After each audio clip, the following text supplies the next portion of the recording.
मानसेरा में बसिया के मकाम पर कार सैलाबी रेले में बह गई। कार में सवार 2 अफराद जाँ बहक हो गए जबकि 4 को बचा लिया गया।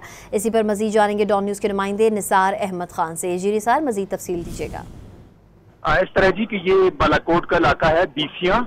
यहाँ पे आज एक सब्जी ले जाने वाला ट्रक जो है वो सैलाबी रेले में बह गया था, जिस ट्रक में 6 अफराद सवार थे, ताहम जिनमें से 2 जो हैं वो जाँ बहक हो गए हैं और इसी तरह एक जख्मी है और 3 को जो है वो वहां से बचा लिया गया है।